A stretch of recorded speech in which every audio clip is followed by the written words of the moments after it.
গভীর রাত্রে হযরত ফাতিমা রাদিয়াল্লাহু তাআলা আনহা ইন্তেকাল করলেন। কিছু সংখ্যক সাহাবীদের কাছে খবর দিয়া অল্প সময়ের ভিতরে জানাজার ব্যবস্থা করা হলো।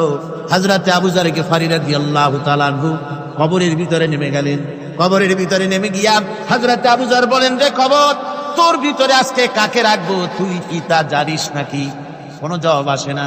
হযরত আবু যর বলেন, কবর রে, তোর ভিতরে আজকে যাকে রাখবো তিনি হতেছেন হযরত ইমাম হাসান হোসেনের মা। বেহেশতের সমস্ত জওয়ানদের সরদার হবেন যারা, সেই দুইজনের মা তোর ভিতরে রাখবো, খবরদার বেয়াদবি করবি না। কোনো জবাব না পেয়ে হযরত আবু যর বলেন, ওগো কবরের মাটি, তোর ভিতরে কাকে রাখবো কি জানিস?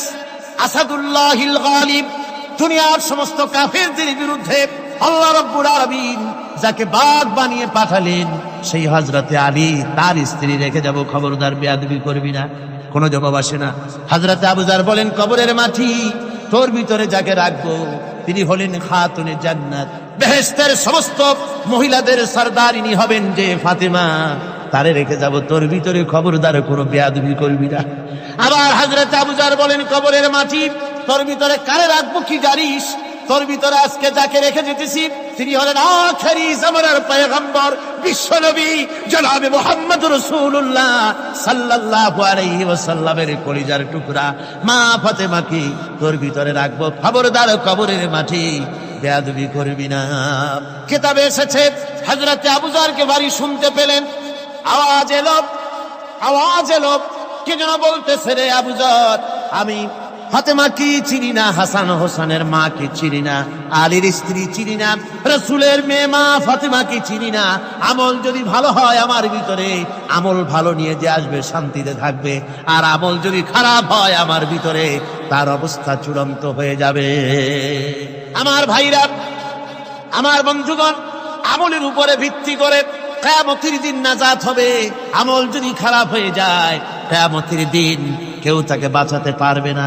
এই জন্য কিয়ামতের ময়দানে, হাসরের দিনে আল্লাহর হাবিব জনাবে মুহাম্মদ রাসূলুল্লাহ সাল্লাল্লাহু আলাইহি ওয়াসাল্লাম সিজদায় পড়ে কাঁদতে থাকবেন। আল্লাহ রাব্বুল আলামিন বলেন, হাবিব রে, আপনি কাঁদেন কেন? আজকে তো আপনার কাঁদার দিন না। আমি আপনাকে মাকামে মাহমুদ দান করেছি, আমি আপনাকে কাউসার দান করেছি। আপনার আজকে সম্মানের দিন, মর্যাদার দিন, কাঁদেন কেন? আল্লাহর হাবিব বলবেন, রব্বুল আলামিন, মাকামে মাহমুদ পেয়েছি, কাউসার পেয়েছি, কান্দি এই জন্য আমি দেখতে পাচ্ছি আবার সামনে দিয়া ফেরেশতারা আমার উম্মতগুলি জাহান্নামের দিকে নিয়ে যায়। আল্লাহ রাব্বুল আলামিন বলবেন, ওগো আমার হাবিব, আমি আপনাকে ক্ষমতা দিলাম, আপনার জান্নাতি উম্মতগুলি আপনি বেছে নেন। আল্লাহর হাবিব তার জান্নাতের উম্মতগুলি বাঁচতে থাকবেন। হযরত আয়েশা বলেন, ইয়া রাসূলুল্লাহ, কিয়ামতের ময়দানে লক্ষ কোটি কোটি মানুষের ভিতরে আপনার জান্নাতি উম্মত আপনি চিনবেন কি করে? হুজুর বলেন, আয়েশা, কোন একটি ঘোড়ার কপাল যদি থাকে সাদা, এই সাদা কপালওয়ালা ঘোড়াটা যদি অসংখ্য ঘোড়ার ভিতরে যদি হারিয়ে যায়, তাহলে সাদা কপালওয়ালা ঘোড়ার মালিক তার ঘোড়াকে পাবে কিনা বলো? হযরত আয়েশা বলেন, হুজুর, অনায়াসে পাবে।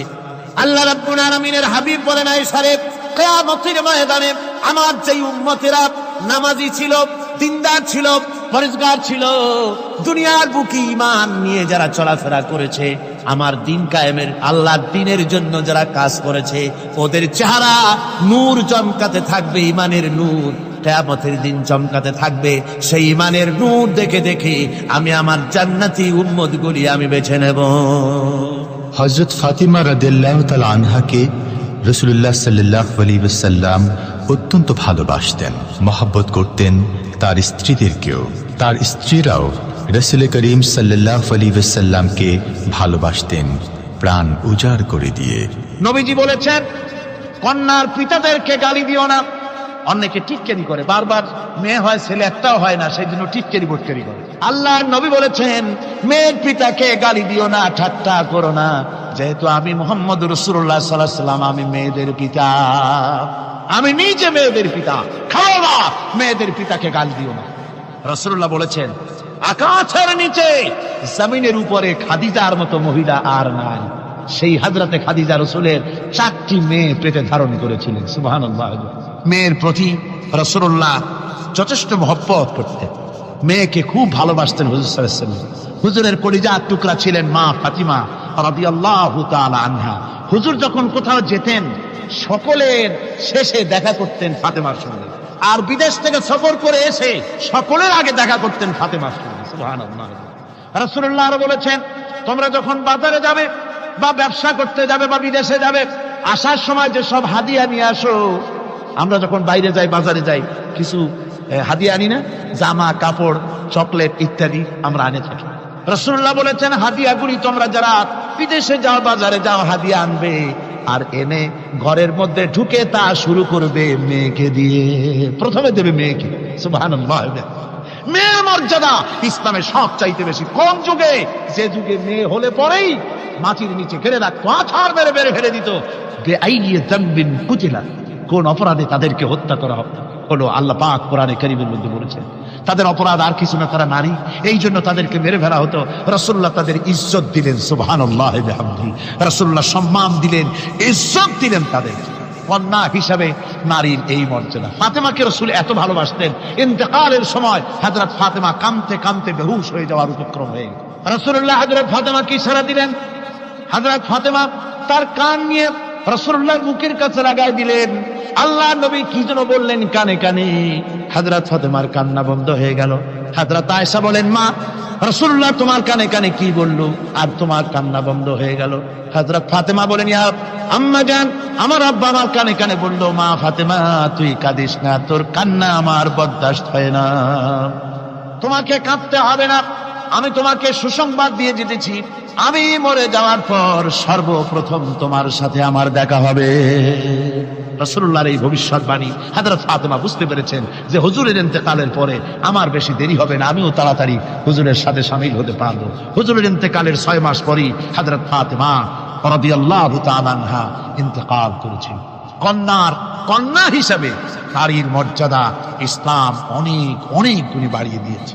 এই কন্যা শিশু, কৈশোর, যৌবন পেরিয়ে যখন যৌবনে তার বিয়ে হয়ে যায়, আল্লাহ রাব্বুল আলামিন তখন বলেন, ওয়া মিন আয়াতিহি আন খালাকা লাকুম মিন আনফুসিকুম আজওয়াজান লিতাসকুনু ইলাইহা ওয়া জাআলা বাইনাকুম মাওয়াদ্দাতান ওয়া রাহমা। আল্লাহ পাক বলেন, আমার নিদর্শনের ভিতরে এটিও একটি নিদর্শন, আমি তোমাদের থেকে তোমাদের জোড়া তৈরি করেছি, তোমাদের স্ত্রীদেরকে তৈরি করেছি, তোমাদের সাথে তোমাদের স্ত্রীর ভালোবাসা সৃষ্টি করেছি, মহব্বত সৃষ্টি করেছি। এই মহব্বত আমি আল্লাহ তৈরি করেছি। আর যখন বুড়ো হয়ে যায় মানুষ, স্বামী স্ত্রী যখন বুড়ার বুড়ি হয়, তখন আর ভালোবাসা থাকে না, তখন ওই ভালোবাসা সহৃদয়তার করুণায় আমি আল্লাহ পরিণত করে দেই।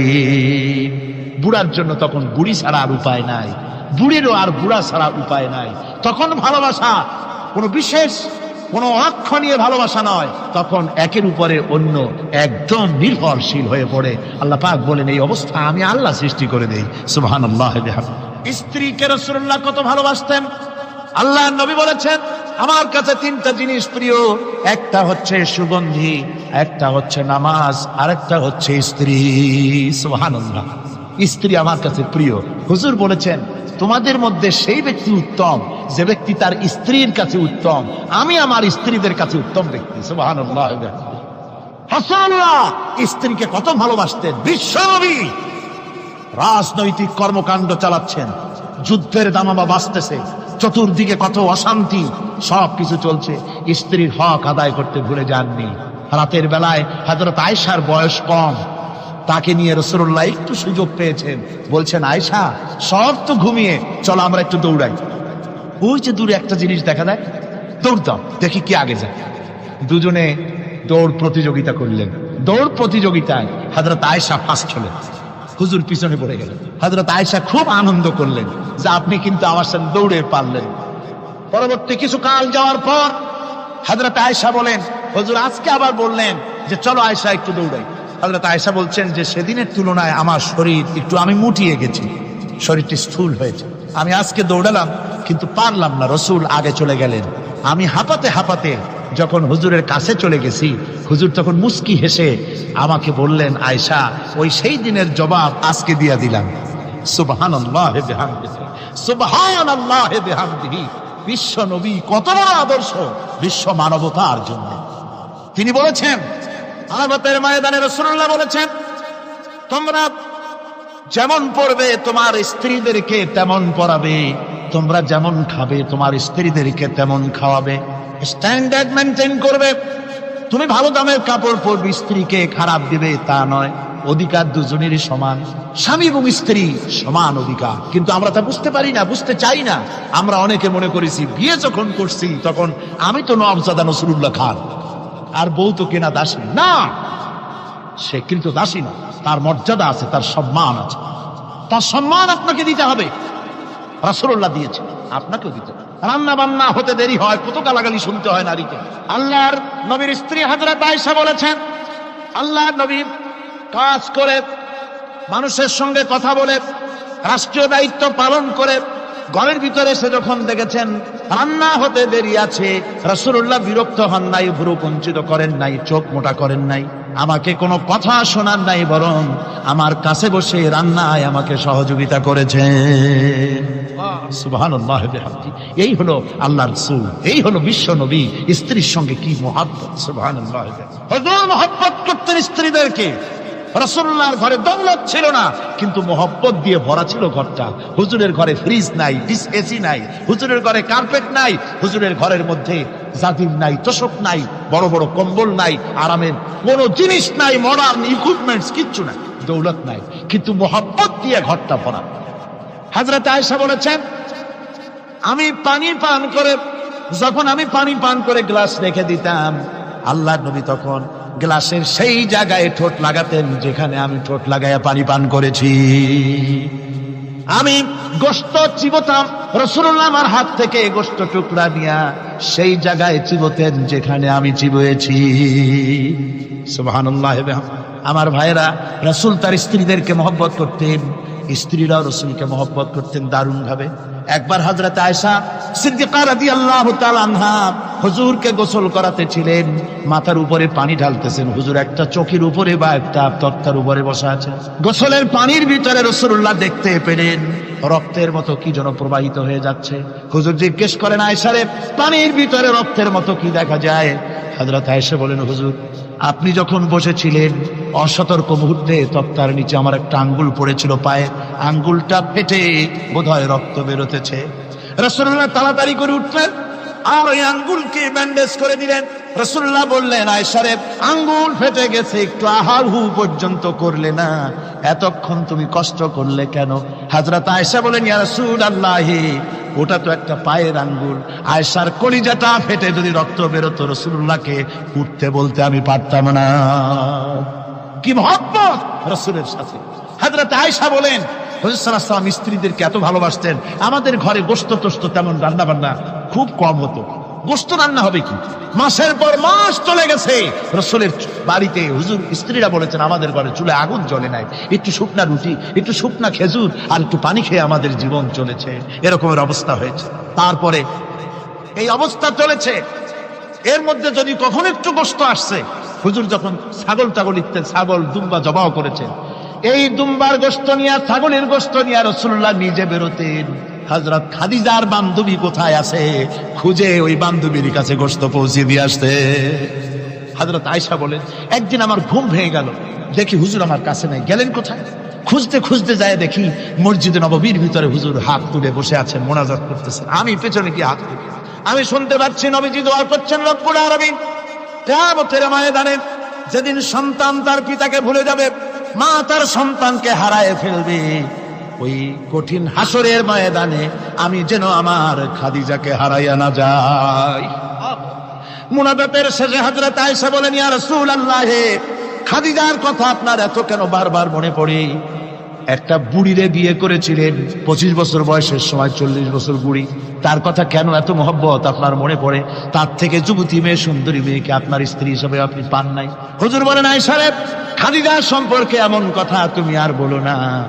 তোমরা সবাই আমার সুখের দিনের স্ত্রী, আর খাদিজা আমার এমন সময় স্ত্রী ছিল যখন মক্কায় আমার আশ্রয় ছিল না, তামাম মক্কা নগরীতে আমার আশ্রয় ছিল না। খাদিজার সঞ্চিত সমস্ত ধনরাশি ইসলাম কবুল করার পর দুহাতে খাদিজা বিতরণ করে দিয়েছে। হযরত আয়েশা বলেন, হুজুর আমার গোস্তাকি মাফ করে দেন, আমি আর এরকম বলবো না। তবে খাদিজা সম্পর্কে আমার এই কিছু একটু শুনান। হুজুর বলেন, এই সারে শোনো, গভীর রাত, যত রাত হোক না কেন, ইসলামের দাওয়াত দিয়ে দিয়ে গভীর রাত্রে আমি যখন বাসায় ফিরেছি, ঘরে এসেছি, দরজায় একটা মাত্র ডাক দিয়েছি, খাদিজা। অমনি দরজা খুলে গেছে। আমি জিজ্ঞেস করেছি, খাদিজা রে, যত রাত্রে আসলাম, যতবার আসলাম, একটা ডাকের বেশি লাগলো না, তুমি কি ঘুমাও না? হযরতে খাদিজা বলেছেন, ইয়া রাসূলুল্লাহ, আমার মনের ভিতরে ভয় থাকে, আল্লাহর রাসূল দ্বীনের খেদমতে বাইরে আছেন, আমি যদি আরামে বিছানায় ঘুমায় থাকি আর নবীজি দরজায় তার কাছে দাঁড়ায় আমারে ডাকাডাকি করবেন, উঠতে যদি দেরি হয়ে যায় নবীজির সঙ্গে বেয়াদবি হয়ে যাবে, এই মনে করে আপনি না আসা পর্যন্ত দরজার সাথে পিঠ লাগাই আমি দাঁড়াইয়া দাঁড়াইয়া ঘুমাই। আমার ভাইরা, হযরতে খাদিজার ইজ্জত স্বয়ং আল্লাহ দিয়েছেন। কে দিয়েছে? হাদিস শরীফে এসেছে, রাসূলুল্লাহ জাবালে নূরে বসা, গারে হেরার ভিতরে বসা, হযরতে জিবরাইল রাসূলুল্লাহর সঙ্গে কথা বলতেছেন। একটু পরে হযরতে জিবরাইল বলেন, ইয়া রাসূলুল্লাহ, আমি আর এখানে বসবো না, আমি এখন চলছি। আমি দেখতে পাচ্ছি খাদিজা আসতেছে আপনার জন্য খাবার নিয়ে। খাদিজা যখন আপনার কাছে পৌঁছে যাবে, আপনি খাদিজাকে শুনায় দিবেন, আল্লাহ রাব্বুল আলামিন খাদিজাকে সালাম জানাইছে। সুবহানাল্লাহ। রাসূলুল্লাহর কাছে হযরতে খাদিজা যখন আসলেন, হুজুর বললেন, খাদিজা, আজকে তোমার জন্য দারুণ সুখবর। বলে কি? বলে, আল্লাহ পাক, জিবরাইল কেমন উঠে গেল আমার কাছ থেকে, জিবরাইল বলে গেল, আল্লাহ তোমাকে সালাম বলেছে। হযরত খাদিজা কেঁদে ফেললেন, বললেন, ইয়া রাসূলুল্লাহ, আমার নারী জন্ম সার্থক, আল্লাহ আমাকে সালাম বলেছে, এর জবাব কেমনে দিতে হয় হুজুর আমি তো জানি না, আপনি আমার পক্ষ থেকে আল্লাহর সালাম কিভাবে দেওয়া লাগে আপনি দিয়ে দিন, আমি তো বুঝি না কেমনে আল্লাহর সালামের জবাব দেব। হুজুর বললেন, খাদিজা, শুধু আল্লাহ নয়, জিবরাইলও তোমাকে সালাম বলে গেছে। হযরতে খাদিজা বললেন, হযরত জিবরাইলকে আমার সালামের জবাবটা ওয়ালাইকুমুস সালাম বলেন। হযরত খাদিজার এই মর্যাদা ছিল। আমার ভাইরা, রাসূল পাক সাল্লাল্লাহু আলাইহি ওয়াসাল্লাম এভাবে মহব্বত করেছেন স্ত্রীদেরকে। সুতরাং স্বামী স্ত্রীর মহব্বত আল্লাহর জান্নাতি নিয়ামত। কি নিয়ামত? যে ঘরের মধ্যে স্বামী স্ত্রীর মধ্যে মিল মহব্বত আছে, এটা বেহেশতের মতো, আর যেখানে মিল মহব্বত নাই, এটা জাহান্নামের মতো। ঠিক কি? সুতরাং মহব্বত করুন, বেশি বেশি স্যাক্রিফাইস করুন, বেশি বেশি স্যাক্রিফাইস। নারীদের ব্যাপারে বলা হয়েছে, পুরুষকে বলা হয়েছে অধিকার আদায় করো, সব ব্যাপারে সমান অধিকার, কিন্তু নারীকে একটা ব্যাপারে বলা হয়েছে, নারী শোনো, পুরুষের মর্যাদা তোমার চাইতে আল্লাহ রাব্বুল আলামিন বেশি দিয়েছেন। আর রিজালু কাওয়ামুনা আলান নিসা, নারীদের উপরে পুরুষের প্রাধান্য আল্লাহ পাক দান করেছেন। একদিন একজন সাহাবী বলেছিলেন, ইয়া রাসূলুল্লাহ, জংলি উট দেখলাম আপনার পায়ের উপরে সেজদায় পড়ে গেল, আপনি যদি আমাদেরকে অনুমতি দিতেন না, আপনাকে আমরা সেজদা করতাম। আল্লাহর নবী বললেন, মানুষ মানুষকে সেজদা করা, এ পারমিশন যদি আমি দিতাম, তাহলে দুনিয়ার সমস্ত স্ত্রীদেরকে বলতাম তারা যেন তাদের স্বামীকে সেজদা দেয়। স্বামীর মর্যাদা এখানে বেশি। সুতরাং অধিকার সমান, কোনো সন্দেহ নাই, কিন্তু স্বামীর একটা আলাদা মর্যাদা আছে, সেই সম্মানও তাকে দিতে হবে। এরপরে এই সমান অধিকারের ভিত্তিতে স্বামী স্ত্রী চলতে থাকে, মাঝখানে আল্লাহ পাক তাদেরকে সন্তান দান করেন। আল্লাহ তাদেরকে, নারীকে লেখাপড়ার অধিকার দিয়েছেন, ইসলাম তাকে লেখাপড়ার অধিকার দিয়েছে, শিক্ষার অধিকার দিয়েছে। হযরত আয়েশা সিদ্দিকা রাদিয়াল্লাহু তাআলা আনহা শিক্ষয়িত্রী ছিলেন, হাফেজা ছিলেন, হাদিসের হাফেজা ছিলেন, কোরআনের হাফেজা ছিলেন, হাজার হাজার সাহাবায়ে কেরামদের তিনি ওস্তাদ ছিলেন। সুবহানাল্লাহ। নারীদের ব্যাপারে অধিকাংশ মাসালা হযরত আয়েশা সিদ্দিকা রাদিয়াল্লাহু তাআলা আনহার অবদান। সুবহানাল্লাহ। নারী যুদ্ধ করেছে, যুদ্ধের ময়দানে নারীর অধিকার আছে। নারী চাকরি করতে পারবে, নারী ব্যবসা করতে পারবে, নারী লেখাপড়া করতে পারবে, নারী সেনাবাহিনীতে যেতে পারবে, নারী সব করতে পারবে, কিন্তু পর্দার মধ্যে। জনৈক সাহাবী ইসলাম গ্রহণ করার পরও রাসূলুল্লাহ সাল্লাল্লাহু আলাইহি ওয়াসাল্লামের কাছে অনুশোচনা করছিলেন তার কন্যা সন্তান নিজ হাতে হত্যা করার জন্য। আমাদের প্রিয় নবী এ কথা শুনে কেঁদে ফেললেন। একটা লোক নিয়ে কাঁদতেছিল মুসলমান হওয়ার পরও। হুজুর কয়, কান্দো কেন? কই যে এই যে আমার গুনাহ কি মাফ হয়েছে? হুজুর বলেন, হ্যাঁ মাফ হয়ে গেছে। কলেমা পড়ছো, মাফ হয়ে গেছে। কয় যে হুজুর আমি তো মারাত্মক গুনাহ করছি। বলে কি? বলে আমার একটা মেয়ে, সেই মেয়েটাকে নিয়ে আমি, ঘটনা লম্বা, আমি সংক্ষেপে বলতেছি, মেয়েটাকে ফাঁকি দিয়া তারে আমি মারবো, বুঝতে দেই নাই আমার বউরে। বললাম চলো বেড়াইতে যাই, মেয়েটা আমার সাথে সাজাই দিয়েছে, তার মা বেড়াতে নিয়ে যাবো এই কথা মনে করে। মেয়েটা কদ্দূর যায়, আবার আব্বা আব্বা বলে আমার দিকে ফিরে আসে, আবার পিছনে থাকে, আবার আব্বা আব্বা বলে জড়ায় ধরে। এইভাবে করতে করতে যখন নির্জন এলাকায় গেলাম, আমি পাহাড়ের পাশে গর্ত খোঁড়া আরম্ভ করলাম। গর্ত খুঁজি আর মাটি ছিটে এসে আমার দাড়িতে লাগে। বাচ্চা মেয়েটা আমার কাছে এসে দাড়ি দিয়ে ধুল ঝাড়ায় দেয়, কয় আব্বা তোমার দাড়িতে ধুল লাগতেছে, তুমি এই কষ্ট করতেছো কেন? মেয়ে তো বোঝে না যে আমি তার জন্য কবর খুঁজতেছি। কবরটা খোঁড়া হয়ে যাওয়ার পর মেয়েটারে বান্ধা শুরু করলাম। মেয়ে এখন কাঁদতেছে, বাবা আমার বান্ধ কেন? আমি তারে বাঁধা জোরে ওর মধ্যে নিক্ষেপ করে দিলাম। মেয়েটা গর্তের মধ্যে বসে চিৎকার করে বলছে, আব্বা তুমি আমারে বাঁচতে দাও, আমি তোমারে বাপ বলে সমাজে হ্যাঁ করবো না, আমি ভিক্ষা করে খাবো, আমার বাইরু না। লোকটি বলছি, ইয়া রাসূলুল্লাহ, আমার মনে দরদ আসলো না। আমি একটা পাথর উঁচু করে আমার মেয়ের বুক লক্ষ্য করে জোরে মেরে দিলাম। বুকটা ফেটে রক্ত ফিনকি দিয়ে উঠলো। আমার মেয়ের বুক থেকে আওয়াজ বেরোলাম। আমার কালে যেন এখনো সেই আওয়াজ বাজে। হাদিস শরীফে এসেছে, হুজুরের চোখের পানি দাড়ি ভিজে ভিজে জামার উপরে পড়তেছিল। হুজুর বললেন, আহারে, মানুষেও পারে এরকম কাম করতে।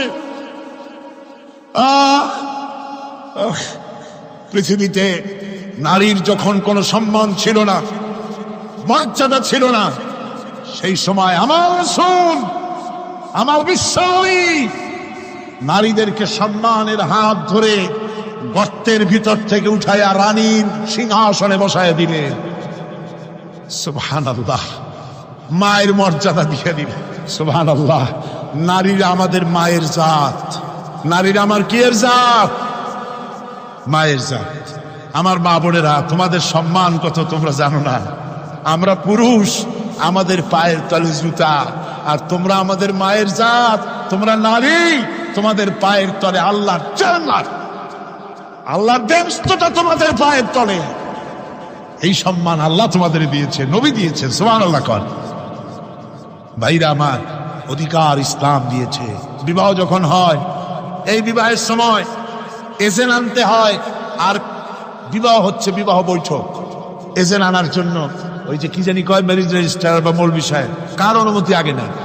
বলেন কার অনুমতি? তাহলে অধিকার ইসলাম পুরুষে দিল না মেয়ে লোকের দিল?